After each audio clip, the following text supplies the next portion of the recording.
We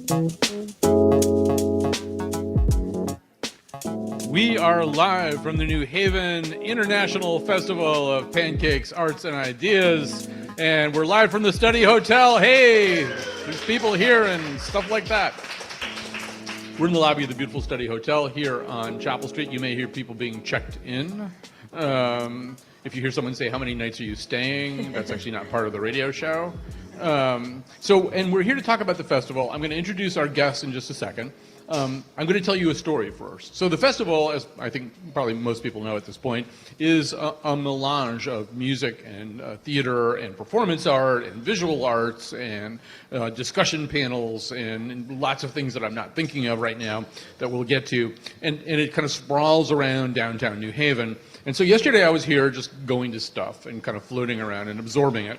And I walked down to the New Haven Green where there's a lot of stuff going on, a lot of, as they say, pop-up stuff going on. I guess this is sort of like a pop-up radio show right now. I don't know when things started popping up, but they do now. And so there was this kind of lovely little performance going on by this Chinese traditional dance academy. It's called the Mulan Academy, and they were doing all these very lovely Chinese women doing traditional Chinese dances.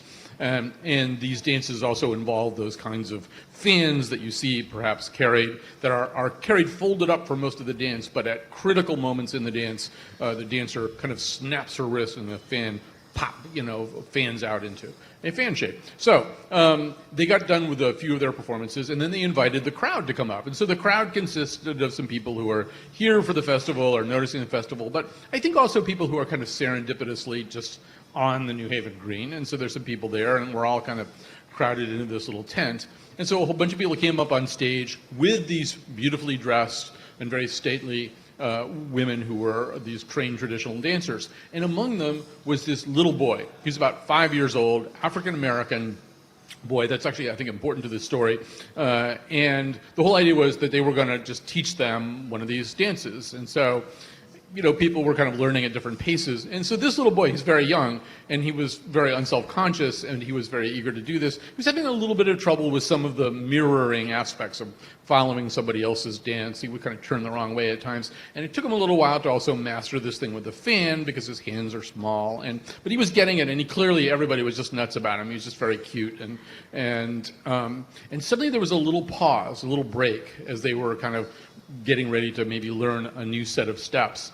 And he suddenly started to improvise his own dance. And it was clearly some hip-hop influence and this kind of almost quivering, jittering thing that he was doing. And he didn't do it for like 10 seconds. I mean, he did like a full little dance that had just seized him.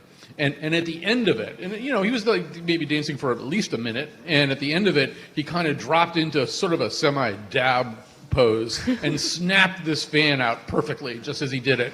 And the expression of ecstasy that went through this crowd, it was not just a laugh and not just a sigh and not just an ooh or an ah. It was like kind of all of those things. And the women who were there for the dancing were just, they were unhinged with delight at this kid, and then everybody went back to what they were supposed to be doing. But it was clear that this really kind of sublime moment had emerged from this just odd little thing that was happening there, and it wasn't planned. And to me, that's the best. That's sort of the best that a festival like this can be, that first of all, people from the community kind of maybe stumble into it serendipitously, and the thing that's planned happens with a certain elegance and sublime quality, sublimity, but also these other things happen that can't possibly be planned, and they almost rise above everything else. So that's the festival as it can be, and we're going to talk about all the things that happen at the festival. We're doing a different show this year. We almost always come down here to do something, but I thought it would be fun if a lot of us went to a lot of things, and then just sort of talked about the aggregate effect of that. So joining us here at the study for the show as panelists are Christopher Arnott, who writes about theater for the Hartford Courant, Lucy Gelman, a reporter for the New Haven Independent and host of WNHH Radio's Kitchen Sink. Chad Herzog is Director of Programming for the International Festival of Pancakes, Arts, and Ideas. And then a little bit later, it turns out, I found out yesterday, talking to Judy, the photographer, that there's a group of people from the University of Vermont who are here asking, I think, essentially the same questions that we're asking. Like, what do festivals do? What happens at festivals? What's the net effect of festivals? What's happening here? So some of them are going to join us too. And some of us, we went through a fairly harrowing performance, this was very stressful, intentionally stressful performance last night. So we'll tell you about that too. So Chad, I think I'm going to start with you and just, I don't know if the Festival of Arts and Ideas has a mission statement, but in terms of, if you had to explain it to somebody who'd never heard of it before, what would you say? What's the purpose of it? The festival is to bring people together. It's really to highlight New Haven and the region in which we live by bringing the world's best artists to our community and showcasing them in a very safe place, a place that we can try new things out on people. We can have people come together and experience the best arts and ideas from around the world. And, Chris, as we were emailing around to you, you were saying that it seems patterned after some of the European arts festivals. Explain what you mean by that. Well, I've been covering the festival since it began in '96. And in those early years, they were still figuring out what to do. But the inspiration was always these small European festivals, Edinburgh, of course. But also, I went to some of them with some of the organizers back then, because they would say, come along and show, see what we're looking at the festival. And I remember one in Salisbury where Cirque Baroque had put up a tent, and there were talks. And the model was like indoor stuff, largely, in towns that had beautiful greens and lawns, so that you can't not use those too. Yeah. But it comes here. You use the word festival in America, and people show up, say, where are the rides? Where's the where are the clowns? And in the early years, that was really tricky because they'd planned this thing, which was a certain type of performance series, and people wanted concerts on the green, and they figured that out very quickly and gave both. But that's going to mess with your budget. That's going to mess with how you market it. And it's 22 years later. It's become this. It's become what it is, which is a New Haven festival for people who want that kind of festival and the other kind of festival. Right, and so the other kind of festival, just to be clear, is much more specifically focused maybe on the edgy part of arts, right? Yes, on sort of cutting edge artists who you probably haven't heard of yet, and that's why they've got them. They're commissioning work from up and coming artists or artists who are at a certain point in their career. Kyle Abraham, the dancer, who's an excellent example, who came here 2 years later. He had a MacArthur grant, and now he's like, top of his profession. So, yeah, go ahead, Lucy. I can tell you have something to say. Oh, no. I think I was nodding because I still am sort of in awe of Kyle Abraham's Abraham in Motion performance last year. That really stayed with me. But one thing that both Chris and Chad have touched on that I do hope we get to is the importance of acts that experiment and kind of embrace a permission to fail. And I think that exists at the festival. So, see some more about that. Sure.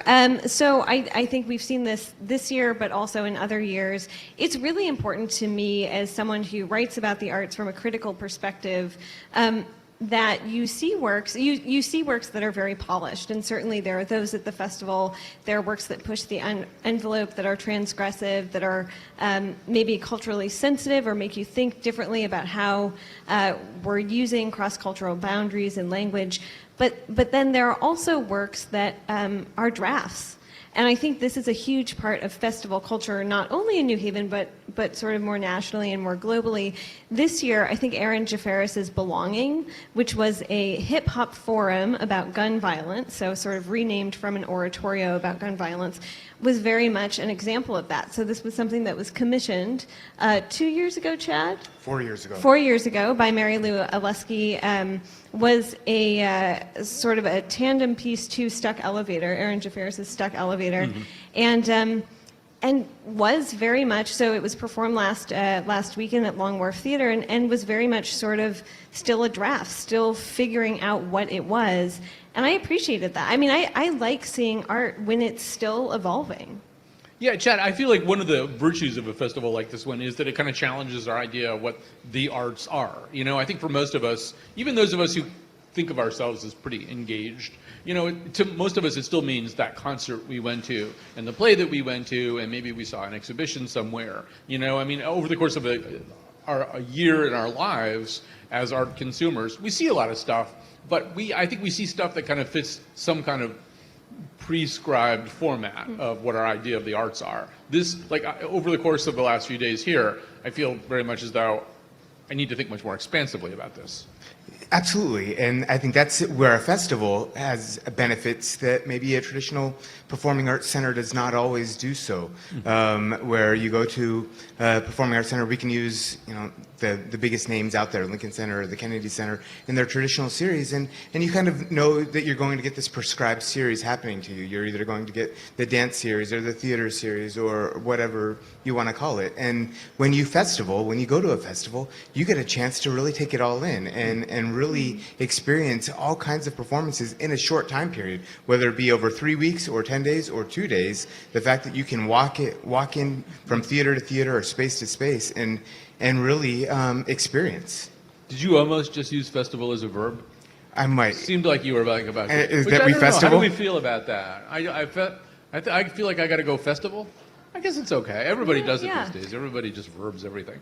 So I don't know. I mean, I think all of you, and Chris, obviously, as a critic, you're thinking all the time about some of these questions about what we're seeing. What do we see this year? I mean, I'll just ask you that question. Do you notice any kind of through line through some of the stuff that you're seeing this year?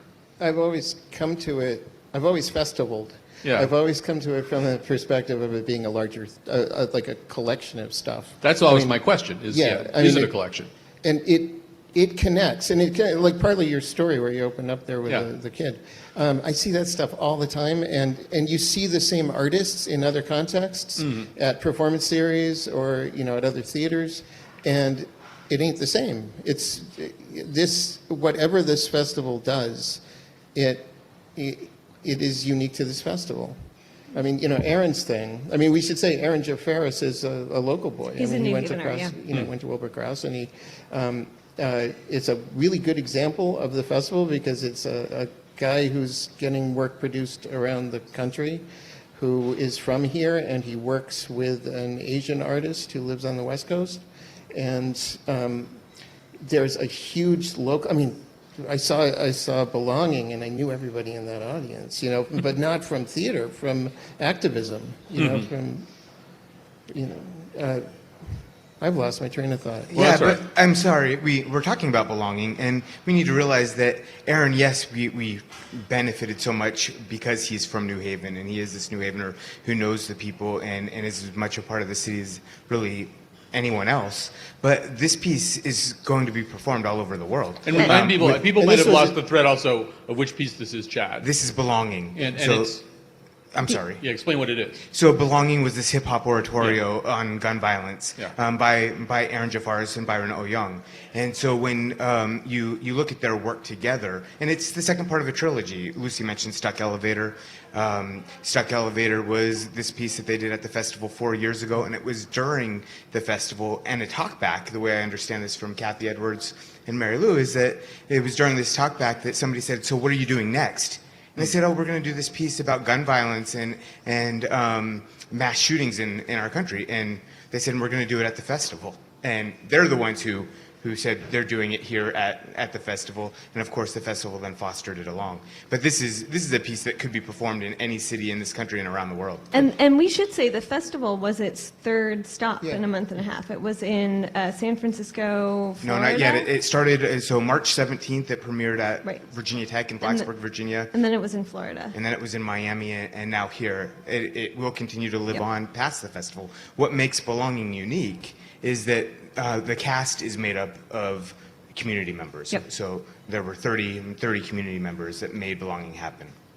A couple of things I want to talk about. One of them is I've been to a few things here that, as is often the case with this kind of work, it try to blur the distinction between creator, performer, and audience.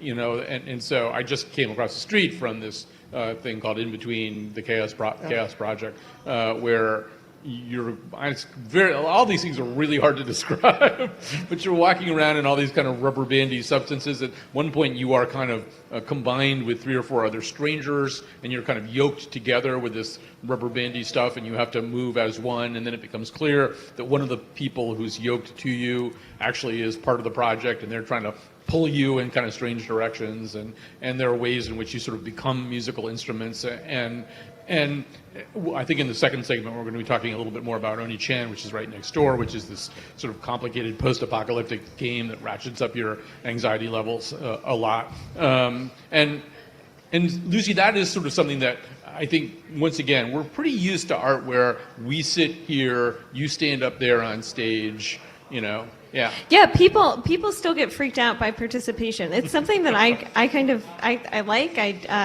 jump into last night. I did see Oni-Chan's piece, and I jumped in, and I'm glad I did. But at the same time, I think people are used to this idea that, okay, I find my seat, I sit down, I digest, an hour to 3 hours of performance, and certainly there is that at the festival, but I find the events that do interact with the audience, and we should say a lot of the public events that are held on the New Haven Green and then in New Haven neighborhoods sort of rely on this participatory aspect. There was a huge dance lesson on the New Haven Green, and I have a feeling that if everyone had stayed in their spots and not danced, it would not have gone super well. Right.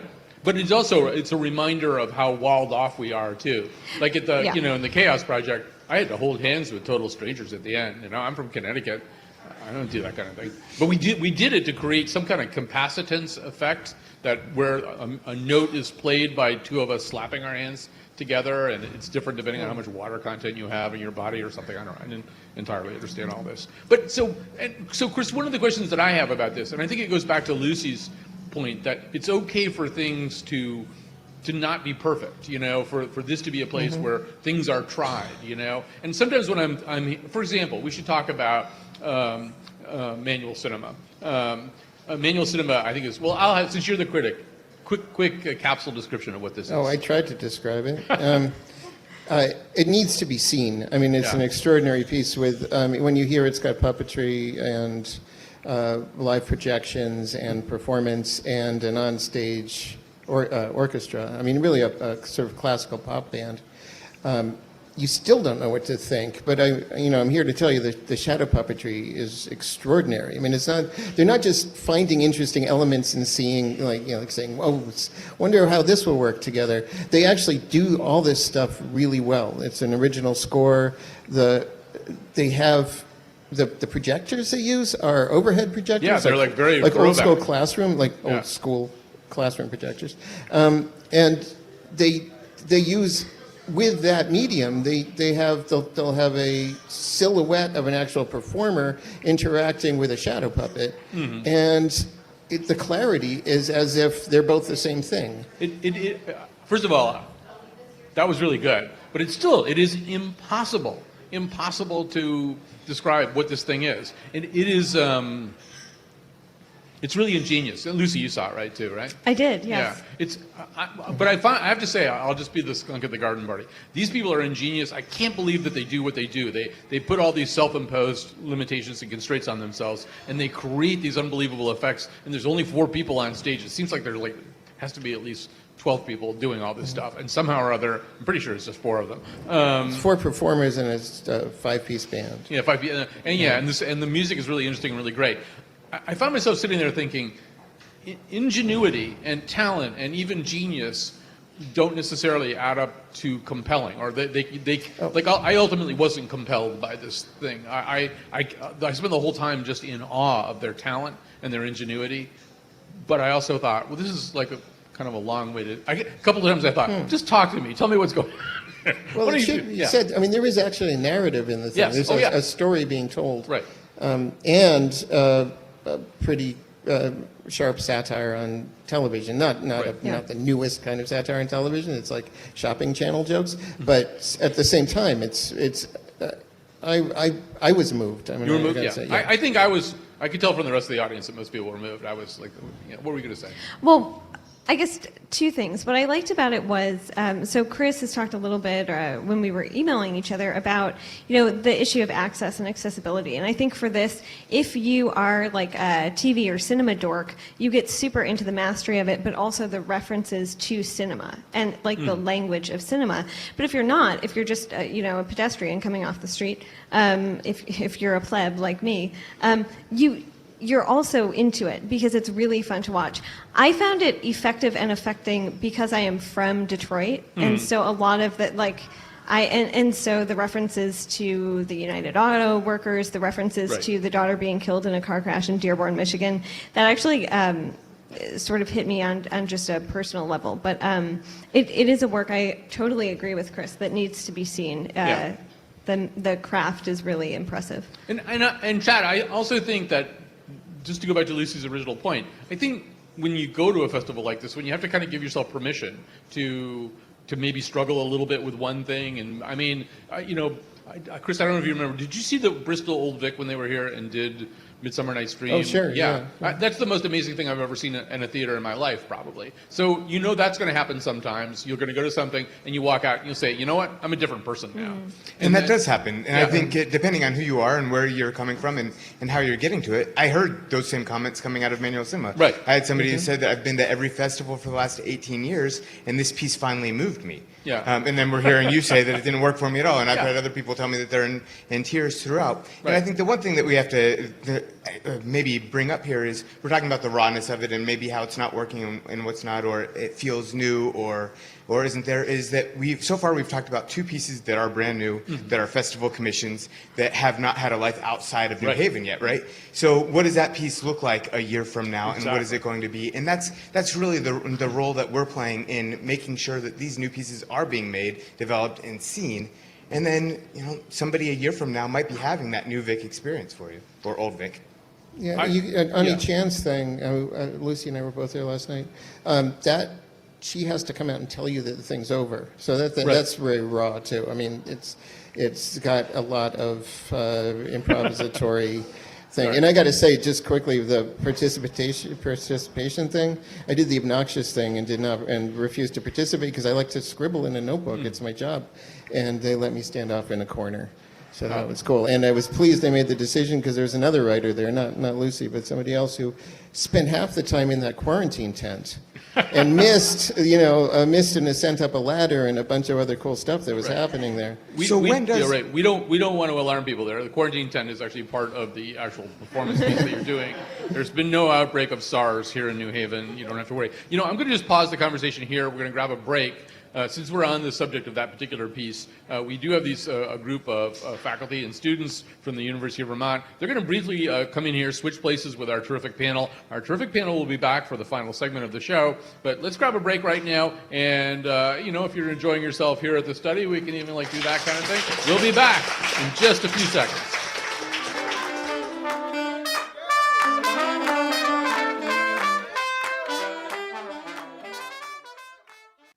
And we are back. We're here at the study on Chapel Street in New Haven. We're here at New Haven's wonderful International Festival of Pancakes, Arts, and Ideas.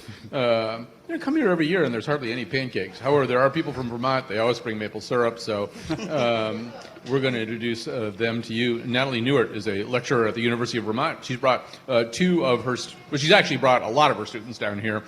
Two of them are here on the show. Caitlin, what's your last name, Caitlin? Caitlin Durkin. And Dan, what's your last name? Daniel Reinstein. Okay. So, Natalie, what are you guys doing here?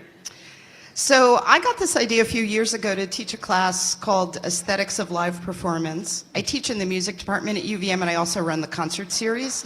And thought it would be fun to take a group of students down to a festival and, just really immerse them in live performance. 3, 4, 5 things a day, and then sort of deconstruct it, tear it apart, what we've seen the next day in the classroom. And at first I had the idea of going to an international festival like the Galway Festival or Luminato in Toronto. I thought it would be really fun, and a great way for me to get an international trip. But I realized there was what was truly an international festival 4 hours from home. And thought, well, let's try it out here. And we did it 2 years ago. It was a great experience, and now we're repeating it. So really, it's all about, I think, Chad was saying, you can expose people to a huge amount of live performance in a real short period of time. That's what the festival atmosphere does. And this has just been a great experience for us. And before I turn to Dan and Caitlin about that too, I mean, what kinds of questions are you asking them to ask of themselves? Yeah, we've really covered a lot of ground in the classroom. You know, we were talking about the Ani-chan and what that brings out in yourself, what you learn from yourself. We've been reading a book of essays by David Mamet called 3 Uses of the Knife. It's kind of an infuriating but brilliant book. And one of the things he talks about is one of the things that art does is it exposes truth. So we've been trying to find truths about social and economic conditions, about philosophical ideas, about things that affect you personally in an intense way. So for us, a lot of our discussion has been around that. We also talk about venue, how seeing something in a different venue greatly affects the event. We're reading David Byrne's How Music Works, which talks a lot about venue.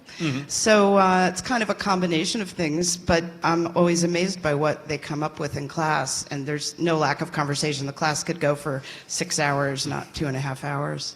You know, it's funny you mentioned David Byrne, because last night we were, all 4 of us were at this thing that we're going to describe to you a little bit better in just a second, where I suddenly realized that the creator of it was kind of floating around in the audience, the quote-unquote audience with us. Oni-chan was with us. I saw David Byrne's musical about Imelda Marcos when they debuted in New York. And it's, you know, there's not a fixed audience point there. They're constantly pushing these platforms around and pushing the audience into various places and configurations and separating people up. And I suddenly realized David Byrne was among us, just like taking some notes and stuff like that. So it's interesting when you see the creator there.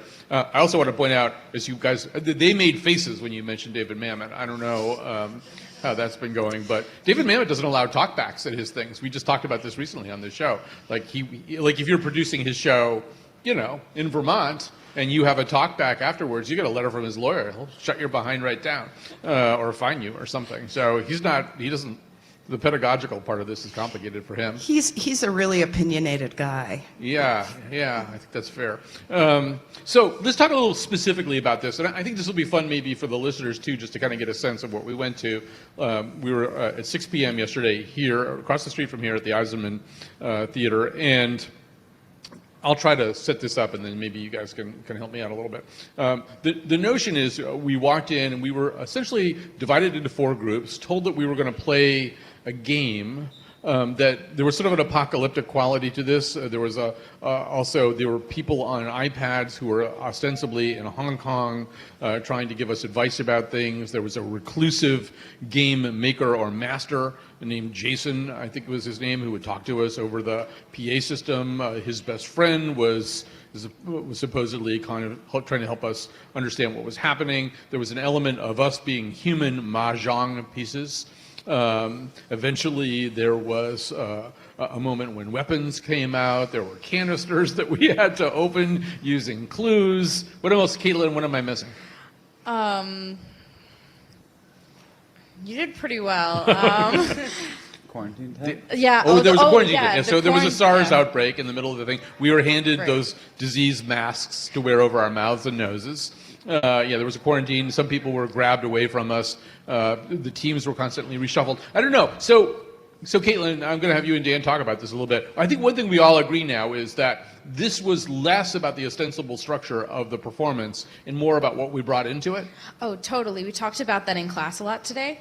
How very much like who you are as a person coming into that performance affected how you interacted with it, and how each of us had a very different reaction and response. Like some of us were very competitive, some of us like dropped the competitiveness either because of our own personality and the way that we deal with conflict or stress, and then also like what we wanted to get out of the performance. Like personally, I knew I wanted to like be present for what they were trying to do and give us. So I was less involved personally in the game and more involved in like what message they were trying to get across. So that was. Yeah, Dan, what about you? How did you? Oh, yeah. Well, it was incredibly intense. especially the I would call it stars stressful. are Would you call it stressful? Yes, it was. I would say stress played a major key in determining how people functioned as pieces of the performance. So Yeah.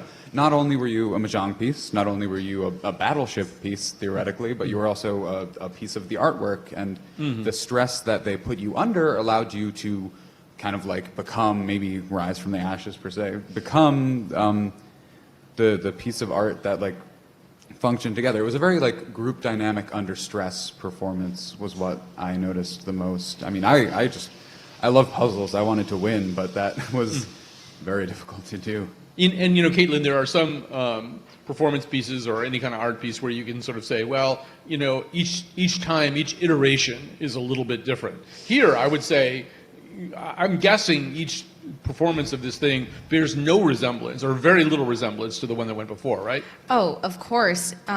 We were even talking about with the performance piece that's right next door, the Chaos Project, Yeah. like how interesting it must have been to be those performers and seeing a new group of people come in with however they come in off the street, like whoever they are and whatever they bring with them, if they've seen a bunch of performances, if they haven't, if you know what just happened outside on the street that made, you know, what did they come in with, and it is intensely different every single time, and I think that's so intriguing. Well, Natalie, ran into each other on Chapel Street too, and you were saying, I think this is an interesting question. Like, because the audience in a situation like this is a massive part of the content of the piece, audience reaction and behavior, you know, how everybody plays this game, what they decide to do, what decisions that they make. You were sort of asking, what would happen if you really tested the limits of this, right? Yeah, I was really tempted to send it off the rails, and one of our students did. He broke a rule, which is that you were, and it was unwittingly. I think he didn't hear the rule, but there was like at one point where they said if you've unlocked your team leader, you could take a gun and shoot someone. So one of our students, he didn't hear the unlock the team leader part, so he just grabbed a gun and shot someone. And it was really interesting to see it sort of go off the rails at that moment. And it could have gone completely off the rails. But one of the things I found that was interesting about it was that the creator seemed to want to impose some kind of structure on it. Like it had a dramatic structure to it. Whereas the piece we went to that afternoon with the rubber bands, the creators seemed like these wise observers to me. And they were, the art to them was letting it go off the rails. Whereas this felt a little hard to figure out what they wanted from you. We all agreed that the two performances should have swapped names. That the second one should have been the Chaos Project, and the first one should have been Never Stand Still. Right. We should just, for context, again, I should explain that when you arrive at the Ani Chan thing, which is called Never Stand Still, you are not only divided up into 4 teams, but one of you is kind of arbitrarily plucked out as the leader. That person is kind of chained to a station with like kind of a handcuffy type arrangement. So that was what was being referred to. Yeah, you have to find some way to unlock the leader so you can get the gun if you want the gun. But this isn't as I mean, they're not real guns, and it's not real SARS, and it's all art. Nerf guns. Yeah. Although, I mean, this once again, I mean, you guys were talking about this out on the street too. It's a really interesting thing. Dan, you were saying you're the kind of person anyway who, watching a movie, might have to remind yourself that it's a movie. Yeah. So, and there's an interesting tension between this artwork here and that as an audience member, right? Yes, definitely. I mean, there were times during the I hope I'm saying, no, not Chaos Theater, the Never Stand Still, where I was thinking, am I allowed to interact with this prop? Is this part of it? Because there was a part where we were in the STARS tent and we were breaking open this box using a code that we found in a letter from the person's grandmother. And inside there was a little Etch-a-Sketch with something that said, I don't want to be Jacob anymore. And it was signed Jason. And one of us went, can we take this apart? And when we touched it, the words erased. And we thought, oh no, did we just destroy a prop? Did we just break something? And I thought it was really interesting. The Chaos Theater felt more like group dynamics observed with freedom and lack of guidance. And the Never Stand Still, or I'm probably messing up the name, but it felt like observing group dynamics under pressure and constraint. Right. Which was really good to have them like one after the other, because I felt like we made these physical bonds with rubber bands, and then were like allowed to pull and push, Right. and then we were chained down and interacted that way. Well, but Caitlin, I'm also thinking, and it's prompted a little bit by something that Dan said earlier, whenever we interact with a piece of art, we have to make a decision about how much we're going to be manipulated by it. And there are some people who basically sit there in the audience, if there is an audience that you can sit in, which isn't the case here, and go, well, I'm not buying that, or if it's a scary movie, you think, I'm just not going to be scared. I'm not going to let that. This is all just actors anyway. And there are other people who give themselves into this situation. Now, this one particular piece, this Never Stand Still, there's a sense of that there is almost a sense of threat. That like things could go drastically wrong. Yeah. And you ultimately, as an audience member, also have to decide how much you're going to participate in that, right? Yeah, exactly. There's a lot of control that you have as an audience member, I think, in how much you give to the performer and how much you buy into the entire piece itself. Wow, and I just lost my train of thought. I never thought of myself as an audience member, You ever. didn't? In No. that. I Suspending thought of myself as a disbelief. participant. Right, yeah. right. I mean, that night, after everything, we went to hear Wu Man and the Miro Quartet. I mean, that was when I felt like an audience member for Right. the first time all day. Yeah. All right, we're going to have to grab a little break here. How about a big round of applause for the University of Vermont crew?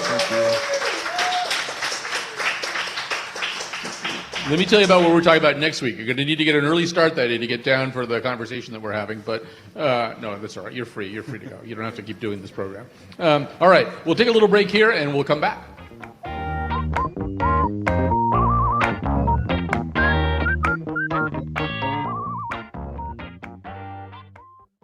We're back. We're back here from the beautiful lobby of the beautiful study in beautiful New Haven on beautiful Chapel Street. We're here to talk about the New Haven International Festival of Pancakes, Arts, and Ideas.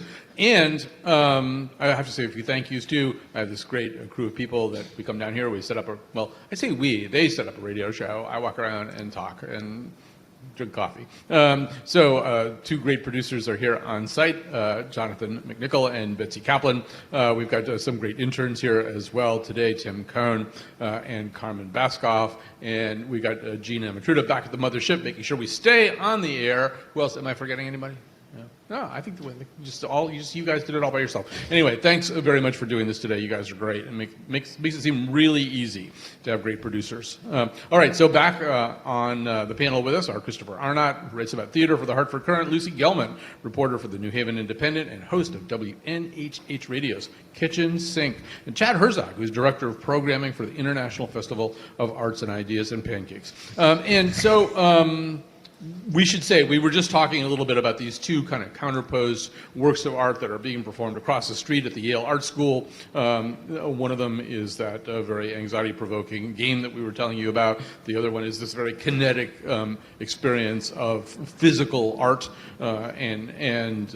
So there's a connection to the Yale China program, right, Chad? That's right. These are our fellows. So the International Festival of Arts and Ideas and the Yale China Association have fellows that we bring to New Haven from Hong Kong every year. And what we've heard about are three of the fellows. Our fourth fellow is on the New Haven Green. Debbie Sham is her name. And she has a project that is equally as compelling and a lot of fun and also has to do with play. But these are our fellows from the Yale China program. So, this festival is at an interesting moment right now where it's been around for a while, it's changed in certain ways, and the person most prominently associated with it, the person who's done many of these shows with us, Mary Lou Oleski, is moving on from it. She's actually going to devote her life full-time to pancakes from now on. I think she's opening up a pancake shop. And maple syrup. Yeah, and maple syrup too. And so it's an interesting time to kind of talk about this and talk about what the festival is, what it can be. And I know, Lucy, you have some very specific ideas about how the festival interacts with the city, how it could interact more with the city. Yeah, I think absolutely. There's a time, one thing, Colin, that you didn't mention, but that's on everyone's mind is, for better or worse, probably worse, the Connecticut budget is not looking good, and it's not going to start looking good probably within the next 5 years. And so Arts and Ideas is, Chad, I think it's fair to say, reevaluating what it is, thinking about what it wants its future to be and how it wants to interact with the landscape of the arts in New Haven. And I know one thing for me that I wonder about is this question question of accessibility and the relationship with the community. So, so one thing that I've noticed is at the ticketed events, more than the free events for Arts and Ideas, often they are very accessible and understandable, but sometimes I'll look around and the audience looks a lot like me. So I'm a 20-something middle upper class white woman. And for me, there is an ongoing, I think we recognize that there's a presumption in the arts that the arts are accessible to those who can afford them, and that should not be the case. And I do think Arts and Ideas is thinking about that and working against that in heartening ways. But I also think there's a difference between saying, well, we're bringing this accessible work, here the doors are open, and saying, here, I'm going to lead you in, and I'm going to take you by the hand and show you how this piece is as much for you as it is for someone who looks like me. So that's one thing. And then I also think there needs to be a little bit more listening to the community. And I don't mean the cranky naysayers who are in the community. If they're listening to the show, they probably know who they are.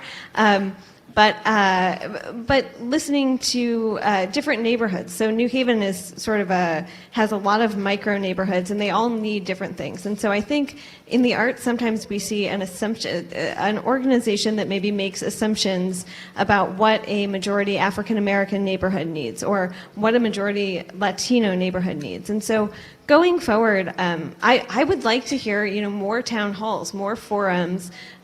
Bill Cosby is going to be doing town halls next year. I'm sure he'd be happy to come here. More input from the community, and that that's a two-way street. So it also means community members coming forward and talking about what they need and what they want to see. So, Chris, I'm wondering, I mean, how much of that burden is fair to make a festival like this? You went to some of those festivals in Europe. My sense of them is, artists come in from all over the world, they perform their things, some of the people from the community go, people come as tourism, the local merchants make some money out of this, and then that's sort of it. It's a very accessible festival. I mean, I don't want to put the onus on the audience either, like you should know that this is good stuff and you should show up, but it's a pretty varied thing and always has been. A lot of it is outdoors, a lot of it is free. And I can't name a festival, and I'm a festival junkie. I don't go to a lot of them, but I read about them, which is really weird. You festival with some regularity. It's hard to find a festival that has so much social relevance, actually. Like a lot of the ideas stuff is, programmed around stuff, in the news now. And you were just talking about pieces about war, about community, about gun control. Nobody sees in the regular year. I mean, this is a summer festival with this stuff. So I would argue for relevance and accessibility. And yeah, a lot of white people in the seats. That's something that all theaters are dealing with all the time. John, I don't know, you guys do have a moment, there's a change of leadership, there's a chance to have some pretty fundamental conversations about what you guys are doing. What do you see on the horizon? We do, and we've been doing a lot of listening. I think that's something that since my arrival over the last 2 years, that my ear has been to the ground, and it has been listening. And I think you could see some of that in the programming this year. At least I hope you could. I will also tell you that there are festivals around this world, Lucy, that would love to have 20-something women in their audiences, because guess what? 20-somethings don't go to a lot of festivals or a lot of performing arts. So people are knocking on our doors, just as they're knocking on our doors about what it is and how we're able to create audiences that don't look like them. And I think Black Girl is a very good example of that. We had Camille A. Brown and Dancer's Black Girl Linguistic Play. There were not white people predominantly in those houses, those sold-out houses. We saw the same thing happen with Belonging. They were not our traditional-looking festival goers. In fact, our festival goers were a little ticked off that they couldn't get tickets because we had sold tickets to everyone else and they waited. And that's something that this festival has created this year, is because it is a different festival, because the Connecticut state budget is in flux and we're not sure what to expect. We have had to hit this reset button. And when we've hit this reset button, we've condensed our programming a little bit. We've done new programs by listening, by creating these altered spaces programs, by focusing on the regional artists that are coming to our communities. And in doing so, we've created more demand for our programs. Our ideas programs have gone out with a huge hit this year. Our ticketed programs, we're seeing people just flock to them. You know, if you don't have your tickets to Leo tonight, I'm sorry, you're not going to get them. It's sold out. If you don't have your tickets to tomorrow at 3 o'clock, you better buy now because there's few remaining. And that's what this festival has been able to do. But it is a time that we're changing, and we're in a constant change. And we're in a change from being a festival that happens in June every summer to really looking at ourselves as this community engagement program and this organization that engages our community in New Haven throughout the year. And that's what we're going to continue to do, whether it be under new leadership today or new leadership years from now. You know, one of the things that I struggle with any kind of festival, but I think this is one of the things that this one struggles with, Lucy, too, is they're kind of, in a way, you could almost say there's two festivals, right? There's one that's taking place on the New Haven Green, and it's very accessible, and there's a lot of people coming to it, and a lot of it's just not ticketed and stuff like that. And then there's the stuff that's happening really. One of the problems with the New Haven Green and Yale is that they're right next to each other, but they don't really face each other. There's this forbidding wall of the old campus there. Yeah, I mean, we talk about the two cities all the time. Yeah. So. Well, you talk about it a little bit more. To me, that's like I want to see everything that's here bleed into there, but there's almost a structural problem with that. Well, I think the best events, Colin, sort of get back to that first anecdote that you shared. There are the events where there is some overlap. And Chad, I do want to say I've noticed and loved the events that sort of intersect, so the events that are held often on the green or ideas events that are held downtown that are free, that intersect with programming with arts programming that's happening. I mean, I find that very heartening. But I do want to push back Chris a little bit, because when you have an ideas event that is very topical and that is very accessible in theory, but it is held at the Yale Center of British Art or the Yale Art Gallery, those are physical spaces where people in New Haven still feel that they cannot go and they are not welcome. I saw August Wilson's widow yesterday at the Yale Art Gallery, and it was full, and it was largely African American, and that's a credit to the festival. I mean, they didn't get Neil Simon's wife or something. No, I think also, Lucy, that yes, Yale has been a barrier for all of us who are trying to engage audiences in this community. And Yale can thank the festival for helping do that, because we are able to bring people into their spaces that don't traditionally go in. But this isn't just a Yale festival thing or Yale New Haven thing. This is a problem that we have with the arts across this country. Oh, that absolutely. We have built these fortresses for arts to be made in, and we haven't done any kind of thing to include people or invite people into our fortresses or into these places. This goes back to Colin's original story about the kid dancing. Guess what? If we didn't mess kids up from the time they were 7 to 17 and tell people they weren't allowed to dance or move in their seat or clap and only clap when you're allowed to clap, or you're not allowed to clap now, or whatever you want to do, we wouldn't be surprised about a kid getting up and dancing at 5 years old. We wouldn't be surprised about people not wanting to participate in theater. This is about what we need to be doing as a society to engage in arts and culture. I would just like to point out that Neil Simon's wife was tied to me with a rubber band across the street. And not as part of that particular exhibition either. It was just something that we mutually chose to do. Well, I think the other thing, I don't know, we're almost out of time here, right? Where are we at with time? 2 minutes. I mean, so this is not enough time to introduce this. It seems to me like back to that question of sort of the way that arts interacts also with any current environment. You know, when the arts are good, when the arts are lively, it just happens, right? Right. Like 2 years ago, was it 2 years ago that the guy was doing the one-man Rodney King show? And Roger he came, Frederick Ginner Smith. yeah, and he came here on the Friday after Charleston. And Where he was. Yeah, and we did he was from there, right, and we did this show. And that's the great thing about the arts, right? When they're really working, that guy who was already doing this really kind of eye-opening and prophetic piece about the Rodney King thing, this huge one-man thing, is there here to talk about Charleston. I mean, it's the ugliest and saddest version of this, but that's, to me, the excitement of the arts. Yeah, I think so. And there are definitely, I mean, Chad, I think you're only hearing the bad that I see in arts and ideas, and that's certainly not true. I mean, I love the Festival of Arts and Ideas, but I always think that the arts have room for improvement. And you know, this was, before I was a reporter, this was the life I lived in. I lived in museums. And so I think the best examples at Arts and Ideas are those. So Regina Carter 3 years ago, that was amazing. There was so much joy in the room. Last year, Plena Libre, it poured, and people came out in the rain and danced salsa for 4 hours. So you see those over and over again. But I do think, yeah, just thinking about it. Yeah, I mean, and as we said it earlier, it's different for everybody. Everybody has one epiphanic moment, you know, or 5 different epiphanic moments, but they're not going to be the same 5. All right, big round of applause here for this great panel. Thanks to my team. Thank you so much to the study, too. This is a great hotel, and it's a great place to do a show.